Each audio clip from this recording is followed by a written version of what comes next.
ನಮ್ಮ ಶಿವರಾಜ್ ಸಂಗಡಿಗೆ ಅವರು ಕನ್ನಡ ಸಂಸ್ಕೃತಿ ಇಲಾಖೆ ಸಚಿವರು ಮೊದಲ ವಿಜಯನಗರ ಸಾಮ್ರಾಜ್ಯದ ರಾಜಧಾನಿ ಆನೆಗೊಂದಿ ಅಧ್ಯಕ್ಷರೇ.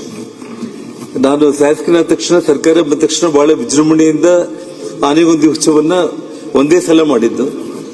3 ವರ್ಷ ಆಗ್ತಾ ಇದೆ, ಮತ್ತೆ ಮಾಡ್ಲಿಕ್ಕೆ ಆಗ್ಲಿಲ್ಲ. ಕಳೆದ ವರ್ಷ ಅವರೇ ಬಹಿರಂಗವಾಗಿ ದಿನಾಂಕ ಅನೌನ್ಸ್ ಮಾಡಿದ್ರು, ಆದ್ರೂ ಕಳೆದ ವರ್ಷನೂ ಉತ್ಸವ ಮಾಡಿಲ್ಲ. ಈ ವರ್ಷ ಮಾಧ್ಯಮ ಸ್ನೇಹಿತರಿಂದ ಹಿಡಿದು ಅಲ್ಲಿ ಸ್ಥಳೀಯರು ಬಹಳ ಅವರು ಒತ್ತಡ ಆಗ್ತಾ ಇದ್ದಾರೆ. ದಯಮಾಡಿ ನಾವೇನಾದ್ರೂ ಉತ್ಸವ ಮಾಡೋದು ಇದೇನಾ ಇಲ್ಲನ ಮಾಡೋದಿತ್ತು ಅಂದ್ರೆ ಭರವಸೆ ನೀವು ಸಭಾ ಮೂಲಕವಾಗಿ ಕೊಪ್ಪಳ ಜಿಲ್ಲಾ ಉಸ್ತುವಾರಿ ಮಂತ್ರಿ ಮತ್ತು ನಿಮ್ದೇ ಕ್ಷೇತ್ರ ಆನೆಗೊಂದಿ ಉತ್ಸವದ ಬಗ್ಗೆ, ಯಾಕೆಂತಂದ್ರೆ ನಾನು ಇಬ್ರು ವೈಯಕ್ತಿಕವಾಗಿ ಮೀಟ್ ಮಾಡಿದಾಗೆಲ್ಲ ಅಣ್ಣ ನಾಳೆ ಮಾಡ್ಬಿಡೋಣ, ನಾಡಿದ್ದು ನಾನು ಇವಾಗ ಹೇಳ್ಬಿಡ್ತೀನಿ, ಎಲ್ಲ ರೆಡಿ ಆಗಿಬಿಟ್ಟಿದೆ, ಫೈಲ್ ಬಂದಿದೆ ಅಂತ ಹೇಳ್ತಾರೆ.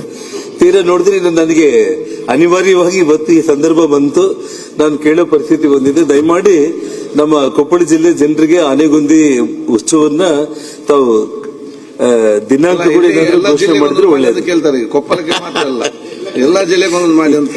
ಅಲ್ಲಲ್ಲ ಅಧ್ಯಕ್ಷರೇ, ಬಟ್ ಆದ್ರೆ ಅಲ್ಲಿ ಏನಾಗಿದೆ ಅಂತಂದ್ರೆ ಹಂಪಿ, ಆನೆಗೊಂದಿ, ಮೈಸೂರು, ಈ ಬಾದಾಮಿ, ಪಟ್ಟದಕಲ್, ಐಹೊಳೆ, ಬಿಜಾಪುರ, ನವರಸಪುರ, ಈ ರೀತಿ ಕೆಲವೊಂದು ಐತಿಹಾಸಿಕ ಸ್ಥಳಗಳು.